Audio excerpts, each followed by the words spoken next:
جو آپ کے سامنے بیان کر دیا۔ امید کرتا ہوں کہ ترجمے کی سمجھ آ گئی ہوگی۔ اب اس کی وضاحت بھی کر دیتے ہیں، مفسرین نے جو تفسیر بیان کی ہے۔ ترجمے کی سمجھ آ گئی؟ اگر ابھی تک کسی کو سمجھ نہیں آئی تو تفسیر کو توجہ سے سنیے، انشاءاللہ اس میں دوبارہ بھی یہ باتیں جو ہے واضح ہوں گی۔ اللہ اکبر کبیرہ والحمد للہ کثیرہ۔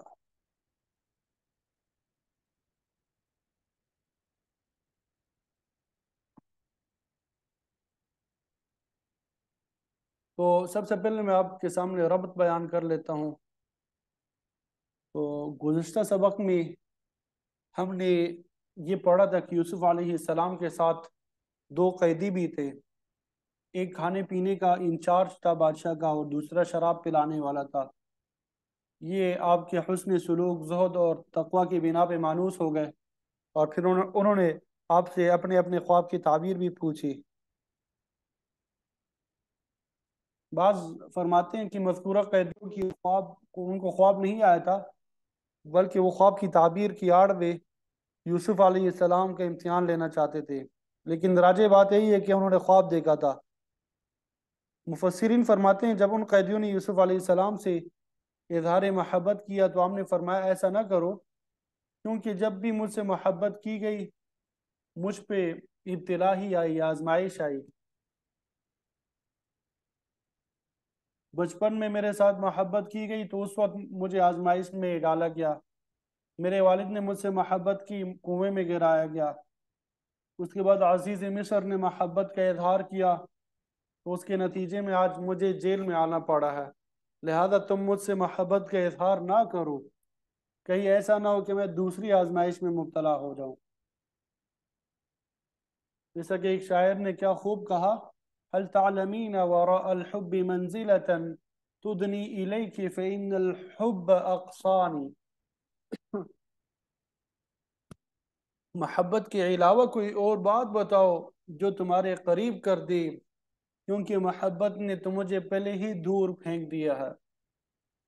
بہرحال یوسف علیہ السلام نے موقع کو غنیمت سمجھتے ہوئے خواب کی تعبیر بیان کرنے سے پہلے قیدیوں سے اپنا تعارف کرایا، اپنی خاندانی تکریم کا ذکر کیا، اپنے عقیدے اور دین کا اظہار فرمایا، اور ساتھ میں یہ تسلی بھی دی کہ کھانا آنے سے پہلے پہلے تمہارے خوابوں کی تعبیر بھی بتا دوں گا، لیکن اس سے پہلے مجھ سے بڑی اہم بات بھی سن لو جس کا تعلق عقیدے توحید کے ساتھ ہے۔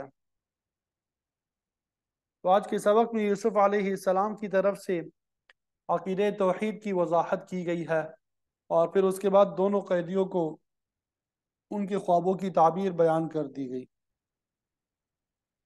تو یوسف علیہ السلام نے اپنے ساتھی قیدیوں کو مخاطب کرتے ہوئے فرمایا، یا صاحبی السجن، اے میرے قید خانے کے دو ساتھیوں، بھلا یہ تو بتلاؤ، ارباب متفرقون خیر، کیا جدا جدا معبود جو ہے کئی رب بہتر ہے، ام اللہ الواحد القہار، یا اللہ بہتر ہے جو اکیلا ہے اور قہار ہے،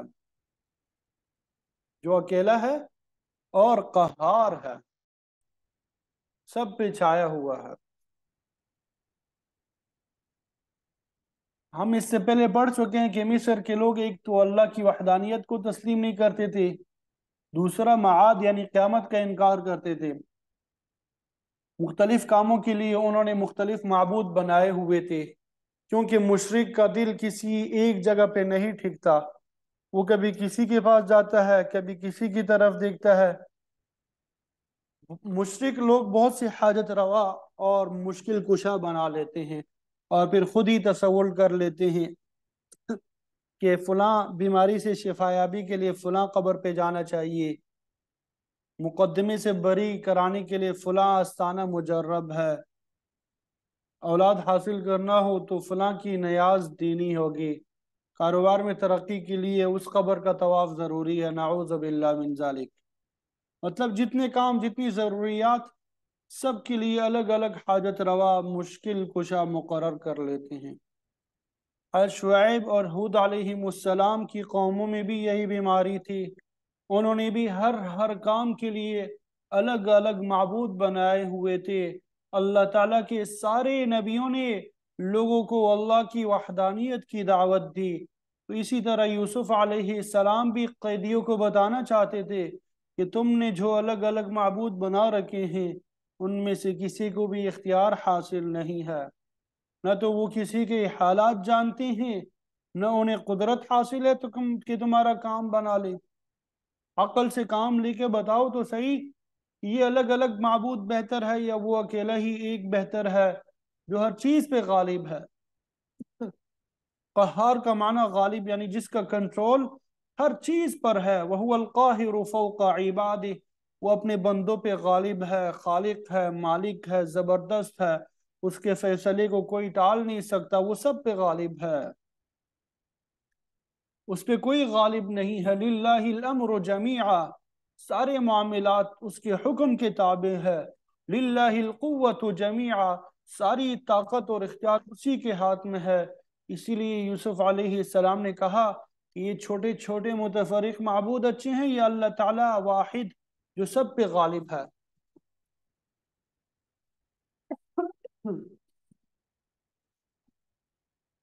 یوسف علیہ السلام نے شرک کے متعلق فرمایا ما تعبدون من دونی الا اسماء سمیتموها،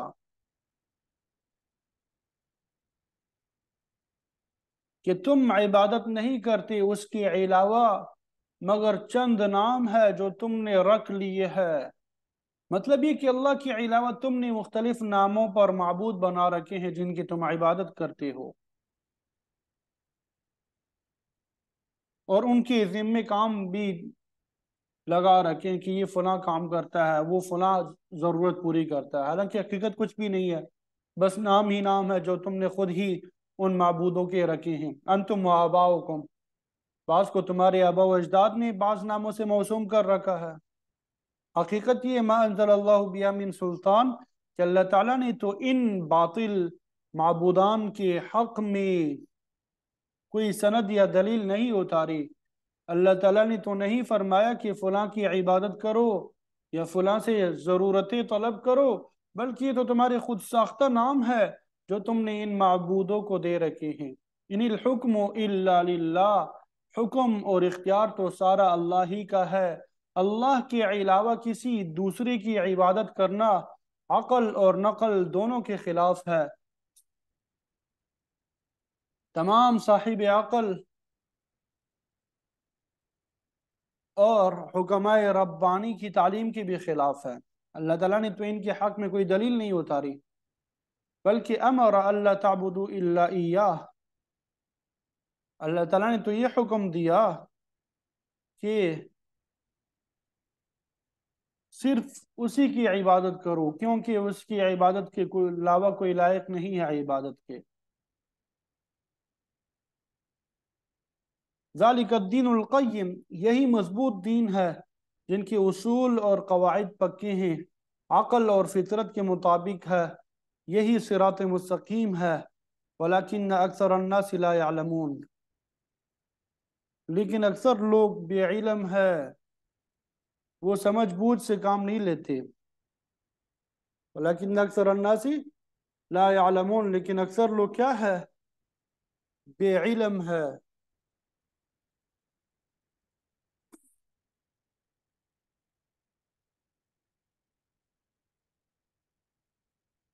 سمجھ بوجھ سے کام نہیں لیتے۔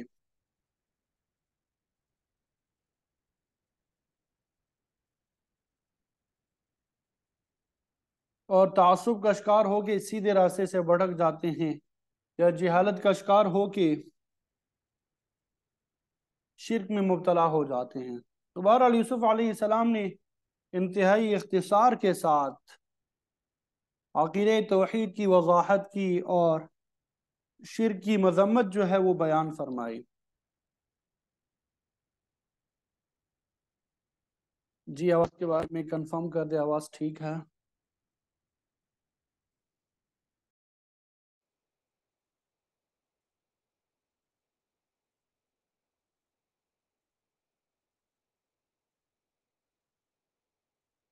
تو یہ کفر اور شرک کی بیماری جو ہے قدیم زمانے سے لے کے آج تک دنیا میں موجود ہے۔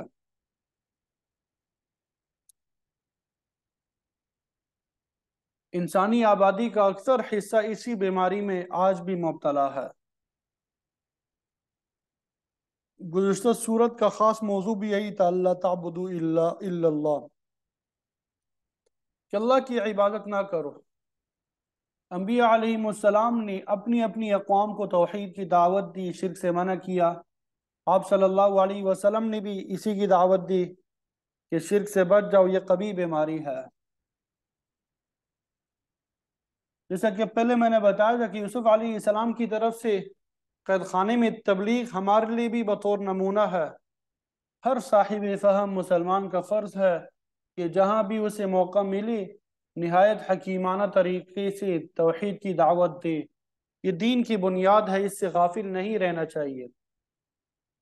میں اور آپ آج یہاں پہ مسلمان ہیں اور الحمدللہ قرآن مجید کی تعلیم حاصل کر رہے ہیں، اسی تبلیغ کے نتیجے کی روشنی میں ہے۔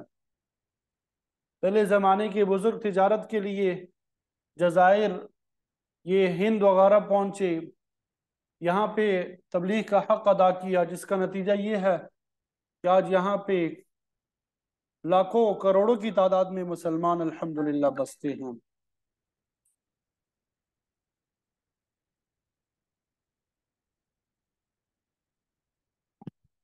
آواز کے بارے میں کنفرم کر دیں، اللہ تعالیٰ آسانی کا معاملہ فرمائے۔ آواز ٹھیک ہے کہ نہیں؟ اب ذرا آواز کے بارے میں بتائیں۔ یا اللہ ان تمام رکاوٹوں کو دور فرما دیں۔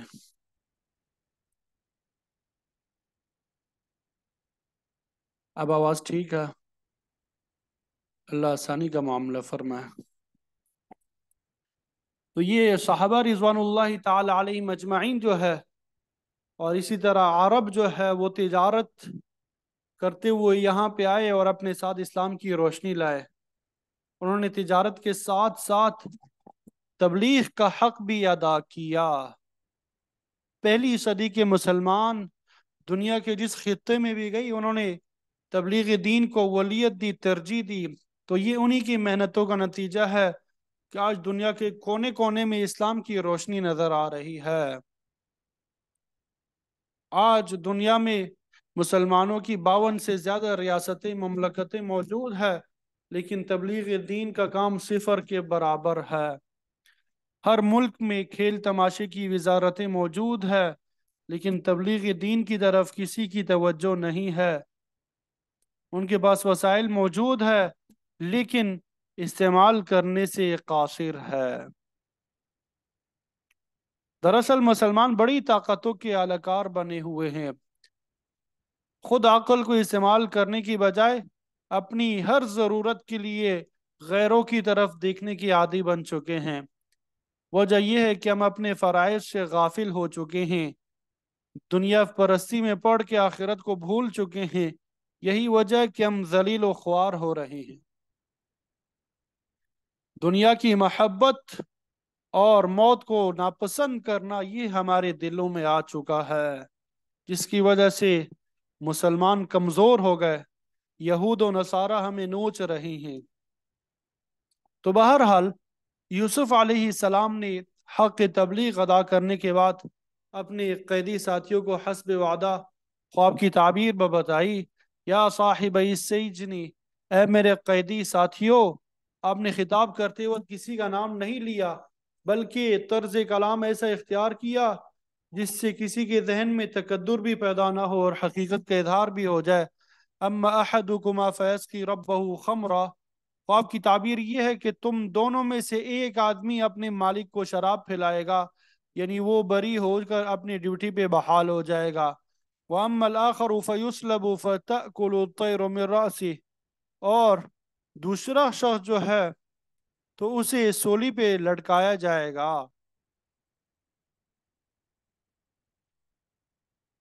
اس زمانے میں رواج تھا کہ سولی پہ لٹکا کے لاش کو کچھ دنوں کے لیے لٹکتا چھوڑ دیتے تھے تاکہ دیکھنے والوں کو عبرت حاصل ہو، اور اس دوران جانور وغیرہ لاش کو نوچنا شروع کر دیتے تھے۔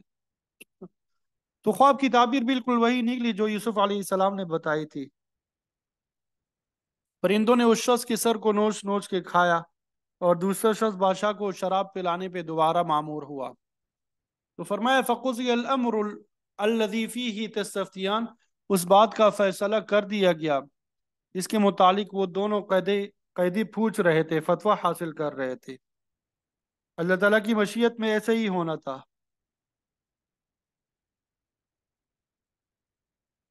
آگے اللہ تعالیٰ نے یوسف علیہ السلام کی ایک لغزش کا ذکر فرمایا جو اس موقع پہ ان سے سرزد ہوئی۔ ارشاد ہوتا ہے وَقَالَ لِلَّذِي ظَنَّ أَنَّهُ نَاجٍ مِّنْهُمَا، جس شخص کے متعلق یوسف علیہ السلام نے یقین کیا تھا کہ وہ بچ جائے گا، اس سے یہ بات کی۔ لفظ ظن ذو معنی ہے، اس میں گمان اور یقین دونوں معنی پائے جاتے ہیں۔ اس مقام پہ یقین والا معنی زیادہ اچھا ہے، یعنی جس شخص کے متعلق آپ کو یقین تھا کہ یہ بری ہو جائے گا، اس سے کہا اذکرنی عند ربک، واپس جا کے اپنے مالک یعنی بادشاہ کے سامنے میرا ذکر کرنا، یعنی اس کو سفارش کے طور پہ کہنا کہ تم نے ایک بے گناہ شخص کو قید میں ڈال رکھا ہے، اس کی طرف توجہ کرنی چاہیے۔ لیکن ہوا یہ کہ جب ان دو قیدیوں میں سے ایک یعنی ساقی بری ہو کے بادشاہ کے دربار میں واپس پہنچا، فَأَنْسَاهُ الشَّيْطَانُ ذِكْرَ رَبِّهِ، تو شیطان نے اسے بھلا دیا اپنے مالک کے پاس یوسف علیہ السلام کا ذکر کرنا۔ یوسف علیہ السلام کی بات اس کے ذہن سے نکل گئی، نہ اس نے بادشاہ کے سامنے ذکر کیا اور نہ یوسف علیہ السلام کا معاملہ زیر غور آیا۔ لہذا فلبث فی السجن بضع سنین، آپ سال تک جیل میں پڑے رہے۔ اس کی تفسیر میں مفسرین نے بہت سے باتیں بیان کی ہے۔ مثلا بعض فرماتی ہیں کہ اس حصہ آیت کا مطلب یہ ہے کہ شیطان نے یوسف علیہ السلام کو اپنے پروردگار کی طرف دھیان کرنے سے بھلا دیا۔ انہیں قید سے رہائی کے لیے اللہ تعالیٰ کی طرف نگاہ کرنی چاہیے تھی، لیکن آپ نے ایک ساتھی قیدی کی سفارش کا سہارا تلاش کیا، تو یہی لغزش تھی۔ تو اللہ تعالیٰ ہی ہے جس نے یوسف علیہ السلام کی محبت آپ کے باپ کے دل میں ڈالی، اور پھر اسی اللہ تعالیٰ نے آپ کو کنویں سے نجات دی، پھر عزیز مصر کے دل میں آپ کی محبت پیدا کی اور آپ کو برائی کے ارتکاب سے بچایا۔ شیطان نے اس پروردگار کی طرف سے یوسف علیہ السلام کو غفلت میں ڈال دیا اور اللہ تعالیٰ کے سامنے اپنا معاملہ پیش کرنے کی بجائے اس قیدی پہ انحصار کیا۔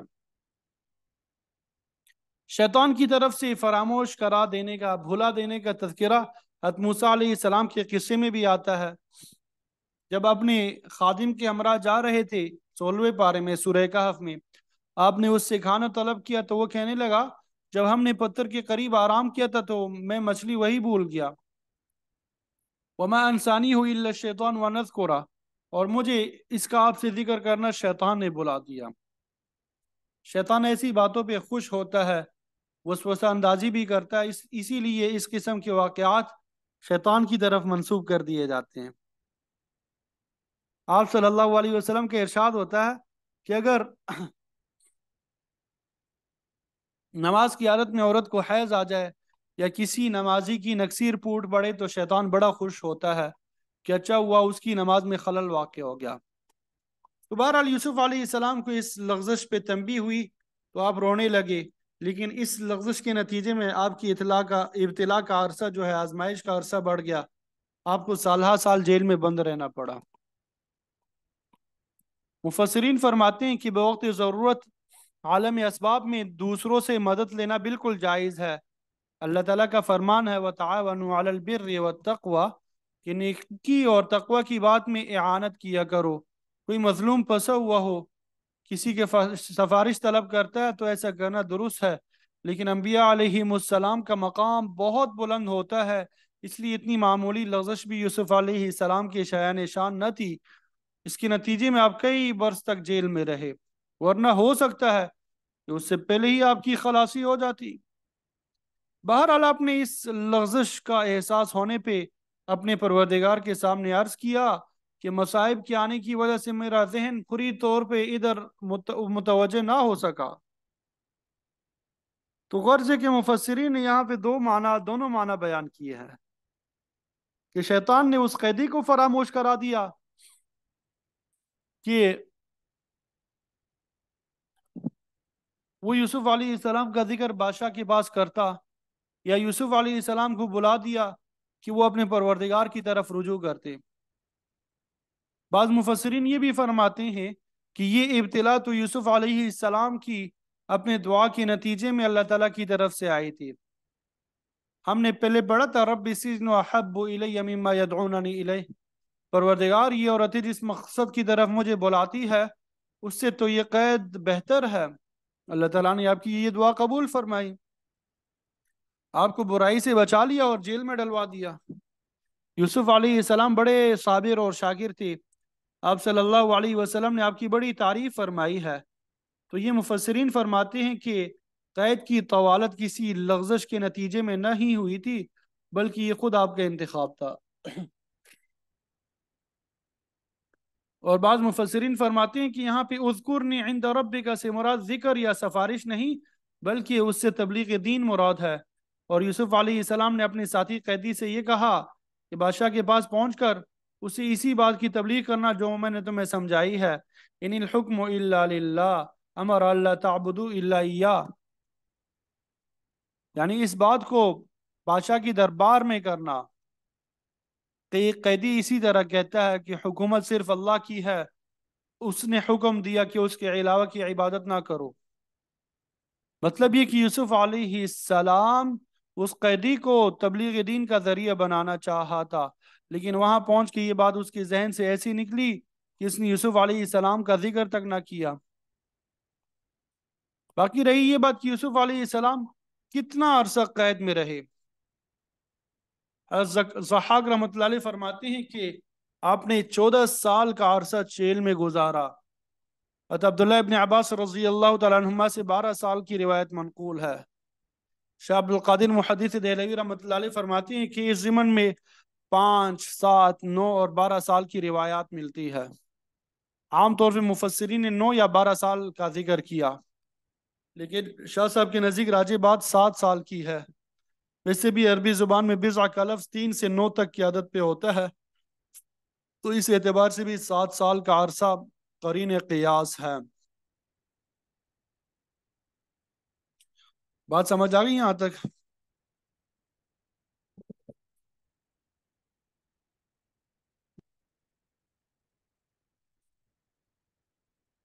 تو اب اگلی آیت میں بادشاہ مصر کی خواب کا حال بیان کیا گیا۔ وقال الملك انی ارى 7 بقرات سمان، اور بادشاہ نے کہا بے شک میں خواب میں دیکھتا ہوں 7 موٹی گائیں ہیں، تازی ہے، یأکلہن 7 عجاف، کھاتی ہے ان کو 7 دبلی پتلی گائیں۔ مفسرین فرماتے ہیں کہ بادشاہ نے سمندر سے موٹی تازی گائیں نکلتی ہوئی دیکھی تھی، جنہیں کمزور دبلی پتلی گائیں کھا رہی تھی، لیکن ان کی صحت پہ اس کا کچھ اثر نہیں ہو رہا تھا، وہ ایسی کہ ویسے ہی مریل ہی تھی۔ تو یہ ایک حیرت انگیز خواب تھا، دیکھنے والا بادشاہ مصر مومن بھی نہیں تھا۔ بعد میں یہ خواب 100% سچا ثابت ہوا، جس کا مطلب یہ کہ سچا خواب دیکھنے کے لیے مومن ہونا شرط نہیں ہے، اور یہ کہ خواب بھی ایک حقیقت ہے، سچا بھی ہو سکتا ہے، جھوٹا بھی۔ خواب حقیقت پہ بھی مبنی ہو سکتا ہے، شیطانی خیالات اور غذا کا اثر بھی ہوتا ہے۔ خواب مومن کو بھی آتا ہے، کافر کو بھی۔ کسی کا خواب سچا بھی ہو سکتا ہے، جھوٹا بھی۔ بعض اوقات کوئی خواب کسی کافر کی ایمان لانے کا سبب بھی بن سکتا ہے، جیسا کہ بادشاہ مصر اور بعض دوسرے لوگوں کا ذکر ملتا ہے۔ تو خواب کا پہلا حصہ یہ تھا کہ 7 موٹی گائیں ہیں، جنہیں 7 دبلی کمزور گائیں نگل رہی ہے، اور دوسرا حصہ یہ وسبع سنبلات خضر کہ 7 سرسبز خوشے یا بالیاں ہیں، وہ اخر یابسات، اور دوسری 7 جو ہے وہ خشک ہے، جو سرسبز خوشوں کے ساتھ لپٹ رہی ہیں، اور ایسا کرنے سے سرسبز خوشوں کی رونق ختم ہو رہی ہے۔ مطلب یہ کہ جس طرح دبلی گائیں موٹی گائیوں کو نگل رہی تھی، اسی طرح خشک خوشے سرسبز خوشوں کو گا رہے تھے۔ سنبلہ خوشے یا بالی کو کہتے ہیں، اس کے اندر گندم جو یا دان وغیرہ کے دانے ملفوف ہوتے ہیں، پڑے ہوتے ہیں۔ خوشوں کا ذکر سورہ بقرہ میں بھی آیا ہے۔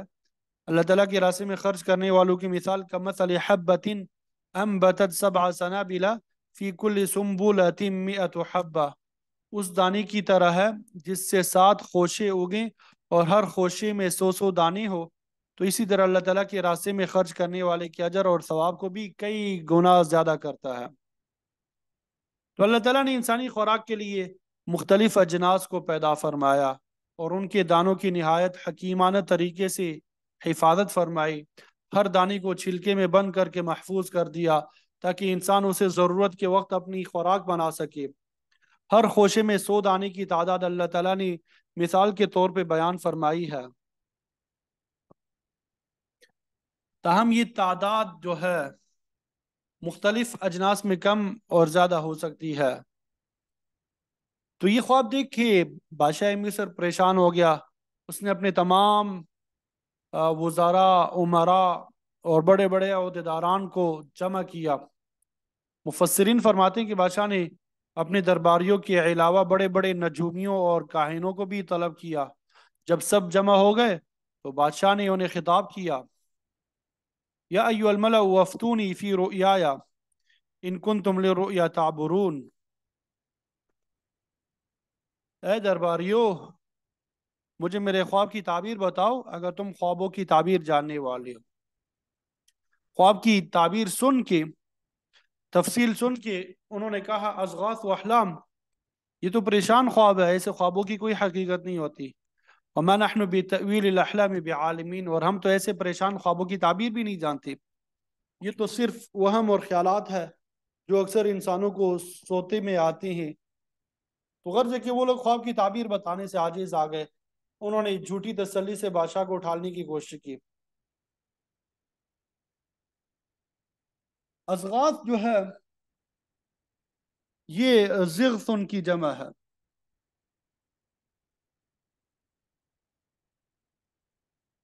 اور زغثن اس مٹی کو کہا جاتا ہے جو گھاس پھونس اور لکڑیاں وغیرہ جمع کر کے بنایا گیا ہو، چونکہ اس گٹھے میں مختلف قسم کی چیزیں ہوتی ہے اس لیے زغث کہلاتا ہے۔ درباریوں نے بادشاہ کے خواب کو بھی اسی قسم کے گٹھے سے تشبیہ دی کہ یہ مختلف قسم کے پریشان کن خیالات کا مجموعہ ہے، اس کی کوئی اصلیت نہیں ہے، بادشاہ کو وہم میں نہیں پڑنا چاہیے۔ ان درباریوں میں یوسف علیہ السلام کا ساتھی قیدی بھی تھا، جسے یوسف علیہ السلام نے خواب کی ٹھیک ٹھیک تعبیر بتائی تھی، اور پھر وہ قید سے رہا ہو کے بادشاہ کو شراب پلانے پہ معمور ہو گیا۔ تو اب اس شخص کا ذکر آتا ہے، وقال الذی نجا منہما، اور کہا ان دونوں میں سے ایک شخص نے جو بچ گیا تھا، وادکر بعد امت، اور اس نے ایک مدت کے بعد یوسف علیہ السلام کو یاد کیا۔ انا انبئکم بتأویلہ،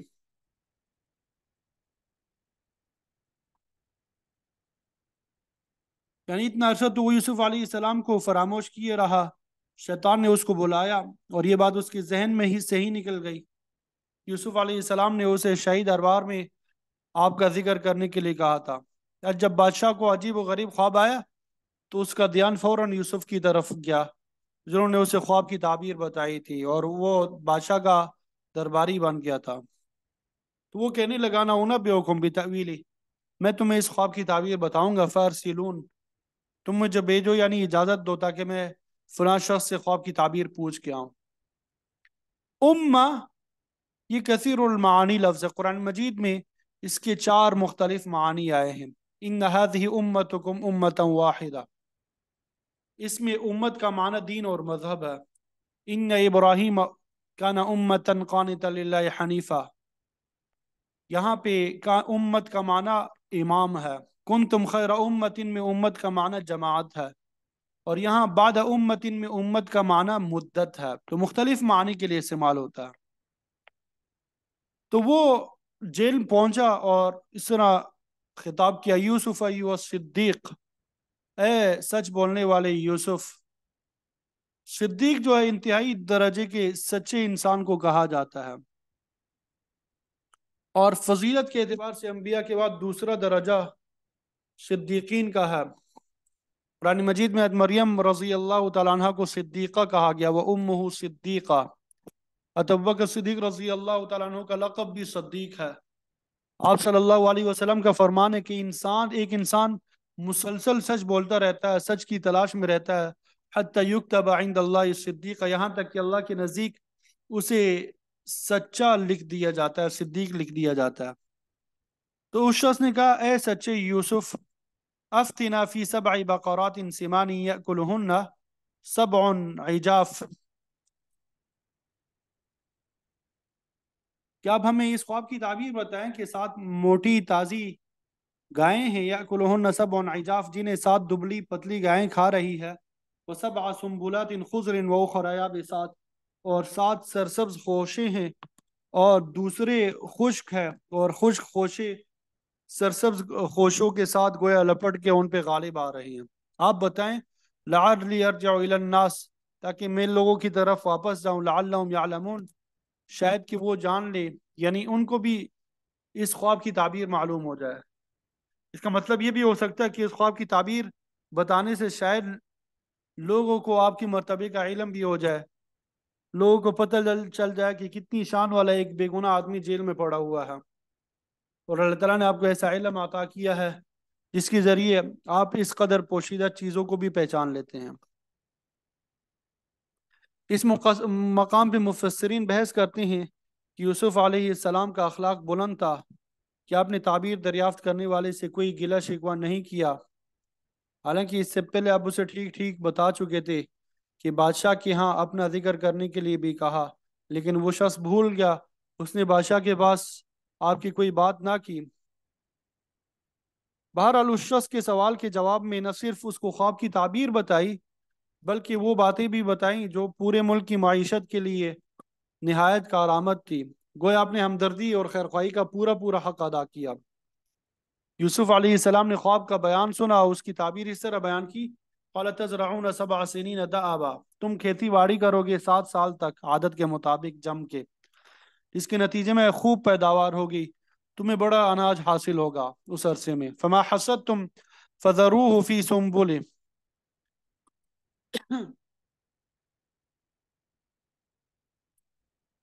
تو تم جو بھی فصل کاٹو گے اسے اس کے خوشوں میں ہی بند رہنے دینا، ان سے اناج باہر نہ نکالنا، کیونکہ جب اناج خوشوں سے باہر آ جائے تو وہ پھر زیادہ عرصے تک محفوظ نہیں رہتا، اس میں کیڑا وغیرہ لگ جاتا ہے اور ضائع ہو جاتا ہے، تو اسے طویل عرصے تک قابل استعمال رکھنے کے لیے ضروری ہے کہ اسے خوشوں سے نہ نکلنا بلکہ خوشوں ہی میں محفوظ کر لینا۔ الا قلیلا مما تأکلون، سوائے تھوڑے حصے کے جو تم نے استعمال کرنا ہے، باقی سارا محفوظ کر لینا۔ ثم یأتی من بعد ذلك 7 شداد، اس کے بعد 7 سال بڑے سخت آئیں گے، یعنی ملک میں قحط پڑ جائے گا، بارش نہیں ہوگی، اناج پیدا نہیں ہوگا، تو پہلے 7 سالوں میں تمہارا بچایا ہوا غلہ ان 7 سالوں میں تمہارے کام آئے گا، اس قحط سالی میں۔ یأکلن ما قدمتم لہن، قحط زدہ سال تمہارے بچائے ہوئے غلے کو کھا جائیں گے، الا قلیلا مما تحسنون، سوائے اس تھوڑے سے حصے کے جسے تم محفوظ کر لو گے۔ محسن دراصل پاک دامن کو کہتے ہیں جو اپنے شہوانی جذبات پہ کنٹرول کر کے انہیں محفوظ رکھتا ہے، تو یہاں بھی یہی مراد ہے کہ قحط سالی میں سارا اناج ختم ہو جائے گا سوائے تمہارے محفوظ شدہ تھوڑے حصے کے۔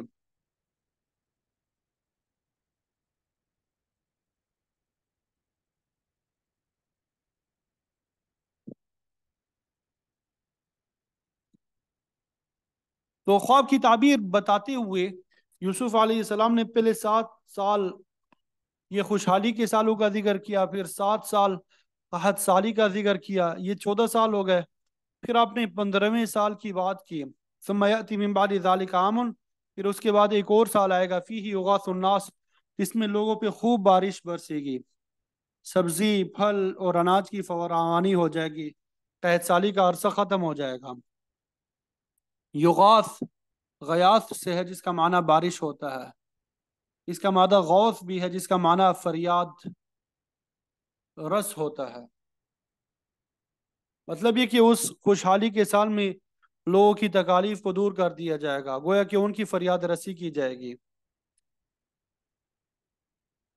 در حقیقت غوث یا فریاد رس تو صرف اللہ تعالیٰ کی ذات ہے، لیکن افسوس ہے کہ لوگ مخلوق کو بھی غوث کا لقب دے دیتے ہیں۔ تو فرمایا کہ اس سال خوب بارش ہوگی، وفیہ یعصرون، اور لوگ پھلوں سے رس نہ چھوڑیں گے۔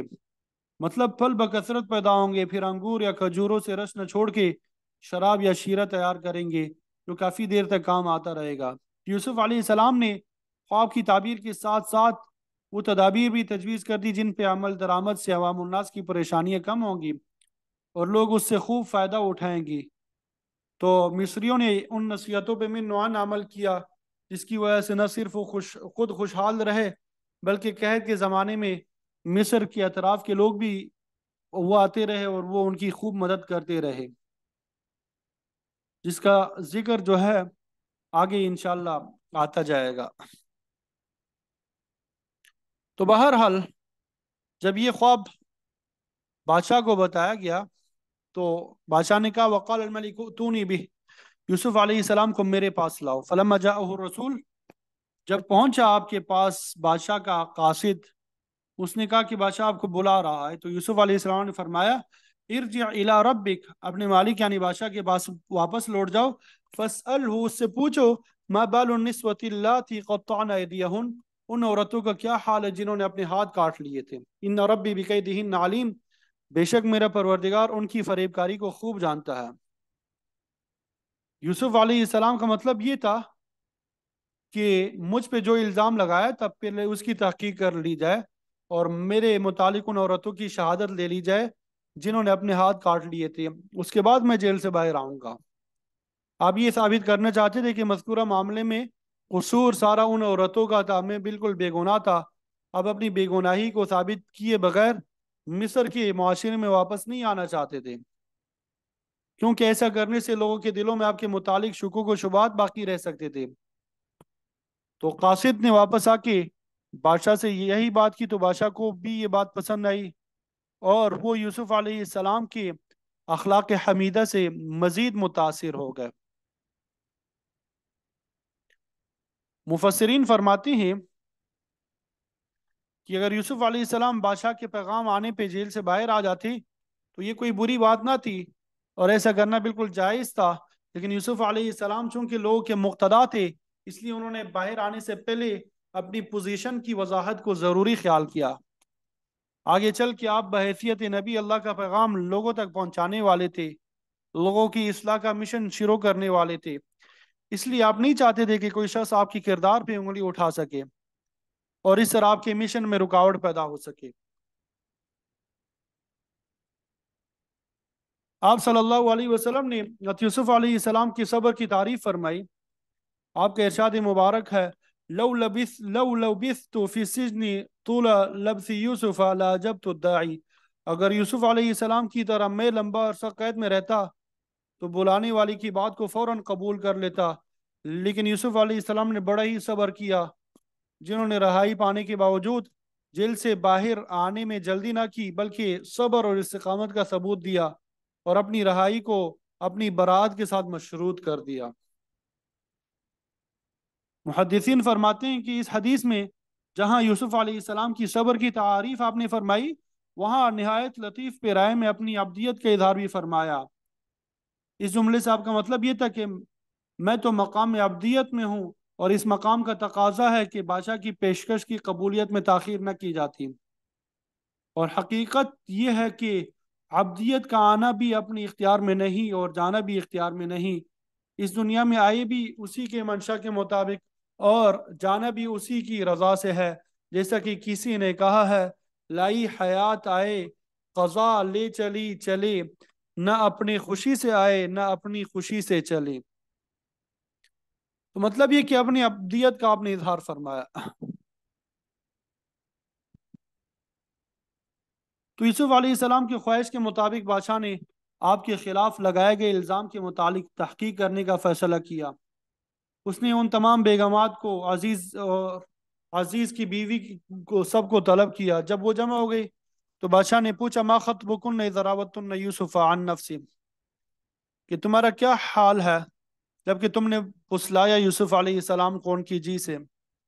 یوسف علیہ السلام نے تحقیقات کا مطالبہ کرتے ہوئے کسی ایک عورت کا نام نہیں لیا تھا کہ فلاں عورت کے بارے میں تفتیش کی جائے، اس نے میری قمیص پاڑ دی تھی، بلکہ کسی کو ذاتی نشانہ بنانے کی بجائے آپ نے سب عورتوں کا ذکر کیا کہ ان سب کے متعلق تحقیق کی جائے، قطعن ایدیہن، جنہوں نے اپنے ہاتھ کاٹ لیے تھے۔